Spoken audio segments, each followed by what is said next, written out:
दौड़दम है। गुजरात में असेंबली इंतखाबात होने वाले हैं, ऐसे में हमारे साथ इस वक्त मौजूद हैं बापूनगर असेंबली हल्के के रुकन असेंबली हिम्मत सिंह पटेल। सर, ईटीवी भारत में आपका स्वागत है। सर, किस तरह का आपका 5 साल रहा बापूनगर का जो सफर रहा, एमएलए के तौर पर आपने क्या कुछ खिदमत अंजाम दी?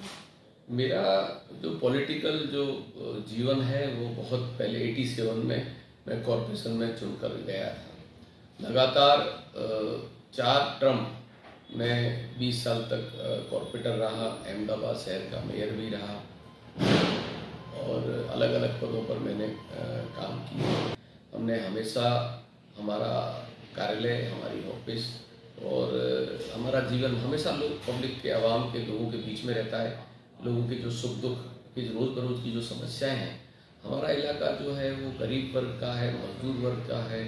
बहुत ही मतलब बापूनगर विस्तार में अलग अलग राज्यों से भी आने वाले काफ़ी लोग हैं जो अपने रोजगार काम के लिए यहाँ आते हैं, रहते हैं।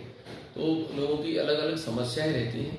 उस समस्या में उनको उनका जनप्रतिनिधि जो, उनका जो एमएलए हो, उनका धारासभ्य हो, वो उनके साथ होना चाहिए, उनके सहकार में होना चाहिए, उनके संपर्क में होना चाहिए। हाँ, तो गरीब आदमी है, मजदूर आदमी है, उसको अपने हक के लिए, उसको पीने का लिए स्वच्छ पीने का पानी मिले, उनको ये उभराती गटरों में से मुक्ति मिले, साफ सफाई रहे उनके मोहल्लों के अंदर, बच्चों के लिए पढ़ाई के लिए जो म्यूनसिपल स्कूल है वो अच्छी बने, हॉस्पिटल जो है हमारे इलाके में जो सरकारी हॉस्पिटल है वो हॉस्पिटलों में अद्यतन हॉस्पिटल मिले, वहाँ उनको अच्छी ट्रीटमेंट मिले।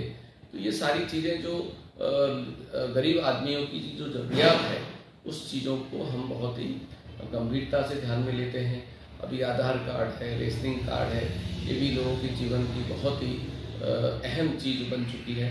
वो भी हमारी टीम एमएलए जो है वो दिन और रात लोगों के पास, लोगों का काम करती रहती है। सर, लोगों का इल्ज़ाम है कि आप लोगों के बीच में दरमियान में नज़र नहीं आए, खास आपने अपने बजट का इस्तेमाल नहीं किया जितना था। तो आप इसे क्लियर करेंगे कि आपके बजट का कहाँ कहाँ इस्तेमाल हुआ है, क्योंकि लोग बहुत से गफलत का शिकार हैं। देखिए, आप जानते हैं कि मेरी विधानसभा जो है वो 2.25 लाख के आसपास वोटर है, लाखों की तादाद में वोटर है। एरिया रखियाल, सरसपुर, बापूनगर और गोमतीपुर एरिया लगता है। अब जिन लोगों को कुछ चीज़ का ख्याल ही नहीं है, जो लोग इस चीज़ से, राजनीतिक से, समाज सेवा से जुड़े ही नहीं है, जिन्होंने कभी अपना फर्ज अदा ही नहीं किया है और सिर्फ एक दूसरे की खिलाफत ही करना, वो ऐसे ही लोग हैं। बाकी मैं मेयर बना तो मेयर बंगले पर नहीं गया। क्यों नहीं गया? मेरे इलाके के लोग यहाँ से मेयर बंगले आने पर 20-25 किलोमीटर नहीं पहुँच पाते, मुझसे नहीं मिल पाते।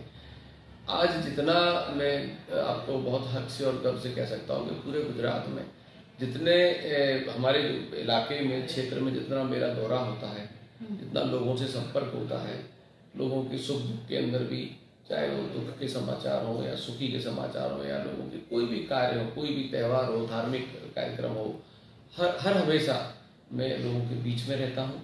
और वो सारे एक एक व्यक्ति, एक एक इलाके की बहन बेटियाँ जो इस इलाके से बाहर भी चले गए, आज उनको भी कुछ भी काम हो तो वो इसी दरवाजे पे आते हैं, क्योंकि ये हमारा जो दरवाजा है ये कभी भी कोई भी त्यौहार हो, दिवाली है तो देख रहे हैं आप हमारी ऑफिस चालू है, आप देख रहे हैं इतना बड़ा वार्षिक त्यौहार है तो भी हमारे कार्यकर्ता आपके सामने काम कर रहे हैं। आज भी हमारा कार्य चालू है। तो हमेशा हम लोग 365 दिन 24/7 लोगों के साथ जुड़े रहते हैं। और रहा बजट का सवाल, तो मैं मानता हूँ कि हमारा 5 साल में जो भी हमारी जो ग्रांट आई, 2 साल कोरोना के अंदर जो ग्रांट नहीं मिली, पूरा बजट एक एक पैसा तो सरकार के हस्तक होता है। हम तो बजट लिख सकते हैं, कमिश्नर और कलेक्टर और सरकार जो है जहाँ पर जो जरूरियात है, जहाँ आरसीसी रोड की जरूरत है वहाँ आरसीसी रोड लगाए, जहाँ ड्रेनेज लाइन की जरूरत थी वहाँ गटर लाइनें बदलाई, जहाँ पानी की लाइन की जरूरत थी वहाँ पानी की लाइन करवाए, जहाँ पत्थर लगाने थे पत्थर लगवाए, ब्लॉक जो है ब्लॉक आरसीसी ब्लॉक होते हैं वो भी लगवाए। हॉस्पिटल, शारदा बहन हॉस्पिटल है, वहाँ गरीब दर्दी लोग जाते तो जो क्रिटिकल केयर है आईसीयू, उसमें हमने वेंटिलेटर भी अनुदान 50 लाख का वहाँ दिया। और जो चिल्ड्रन वार्ड है बच्चों का, उसके अंदर भी हमने जो बच्चों की उनके लिए काफ़ी अहम जो चीज़ है उनकी जान बचा सके, ऐसे अच्छे इक्विपमेंट वहाँ पर जो डॉक्टर थे, सुपरिटेंडेंट थे जो वहाँ ट्रीटमेंट करते हैं, तो उनसे मिलके और उनसे कोऑर्डिनेशन करके जो चीज़ की दर्दी को, पेशेंट को जो ज़रूरियात हॉस्पिटल में नहीं है वो हमने ग्रांटेड दी।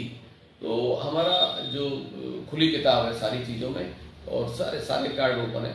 हर मोहल्ले में, हर इलाके में, हर व्यक्ति से, हर समाज से, हर वर्ग से हमारा रिश्ता सीधा है।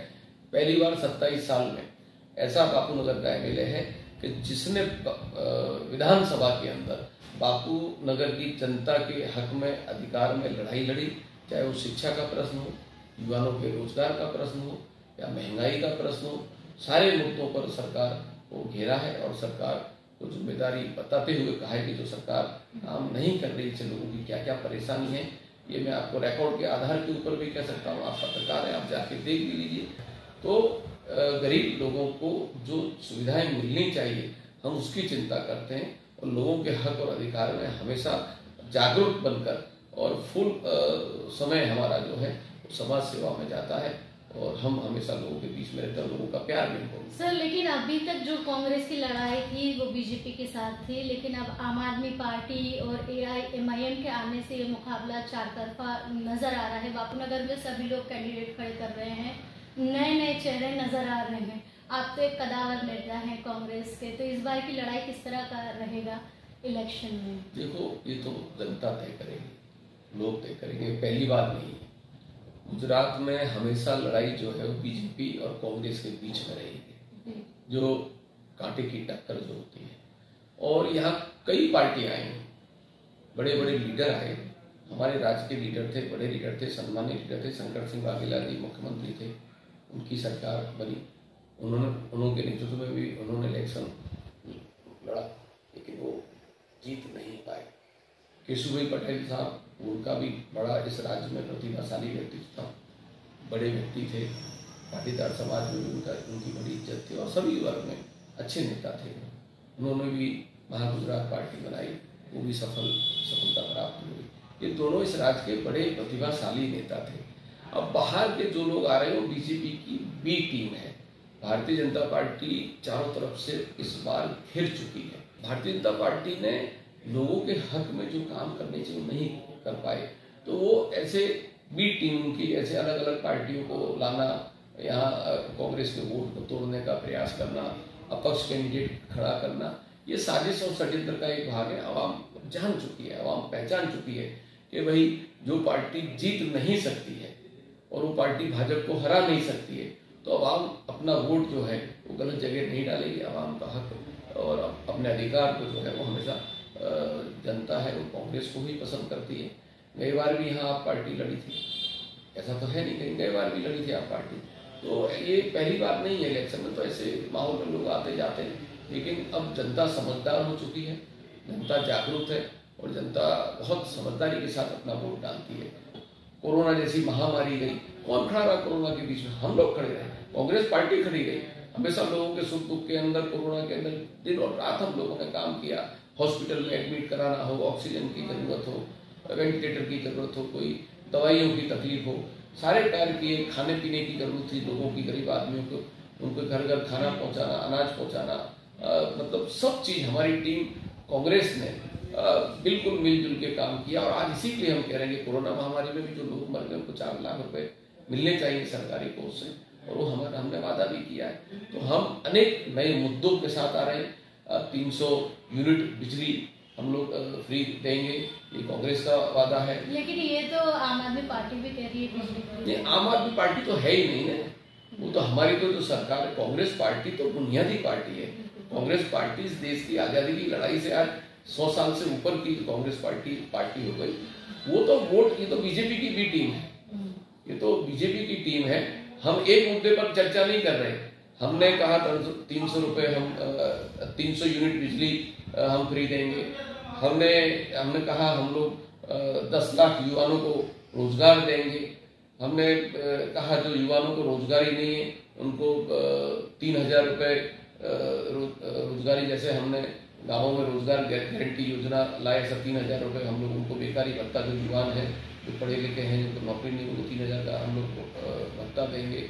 हमने गैस सिलेंडर 500 रुपये में, जो 1000 से ऊपर गैस सिलेंडर 500 रुपये के अंदर हम गैस सिलेंडर की हमने बात की। तो हमने तो अनेक शिक्षा बच्चियों को, जितनी भी बच्ची हैं उनको केजी से लेके पोस्ट ग्रेजुएट तक सब जो भी बच्ची और महिलाएं हैं उनको शिक्षा फ्री होगी। तो ये हमने तो बहुत बहुत मुद्दों को लेके हम लोग चलते हैं और उन मुद्दों पर हमारी सरकार काम कर रही है। सर आखिरी सवाल, अभी कांग्रेस ने कैंडिडेट का ऐलान नहीं किया है, तो क्या लगता है आपको टिकट मिलेगी यहाँ से, और मिलती है तो अब क्या नए काम करेंगे जो यहाँ पे बाकी है? देखो, टिकट का तो पार्टी महान होती है, व्यक्ति महान होता, पार्टी जो आदेश देगी। लेकिन हम एक अपने एमएलए और विधायक के नाते अभी तो हमारी टर्म अभी है, काम हम लोग कर रहे हैं। और यहाँ के जो हमारे इलाके की जो जनता है उसको ऐसा नुमाइंदा चाहिए, उसको ऐसा एमएलए चाहिए जो उनका साथी हो, उनका हमदर्द हो। यहाँ नेताओं की जरूरत नहीं है, उनके सुख दुख में, उनकी रोज बरोज की समस्याओं में उनको सरकार के किसी मंत्री का काम नहीं, उनको किसी कलेक्टर या कमिश्नर का काम नहीं है। उनको तो छोटी छोटी चीजें हैं, छोटी छोटी उनकी समस्याएं हैं, वो समस्याओं का हल निकले, और वो हल हमारे पास है, वो हल हम दे रहे हैं। 40 साल से हमने हमारा जीवन लोगों को समर्पित किया है, एक अपनी कार्य से, अपनी कर्मठता से और अपने काम से एक लोगों के बीच में जो हमने जो पहचान बनाई, लोगों का प्यार भी हमको मिला है। तो मैं मानता हूँ कि यहाँ की जनता की जो है वो समस्या, वो रोज बरोज की समस्या है। उनका जो भी नुमाइंदा हो वो उनके बीच में रहने वाला हो, उनके हक अधिकारों की लड़ाई करे, उनके सुख दुख में शामिल हो, यही ऐसा ही व्यक्ति लोग पसंद करते हैं। और इसी के लिए मुझे 27 साल के बाद 2017 में लोगों ने बहुमत के साथ चुन चुकी। जी, बहुत बहुत शुक्रिया। ये थे हिम्मत सिंह पटेल जो बता रहे थे कि इन्हें 5 साल के दौरान में कैसा एक्सपीरियंस रहा, क्या कुछ काम किया इन्होंने रुकन असेंबली बनकर, और आगे भी वो लोगों के बीच में जाके आवाम की खिदमत करते रहेंगे। ईटीवी भारत के लिए अहमदाबाद से रोशन आराम।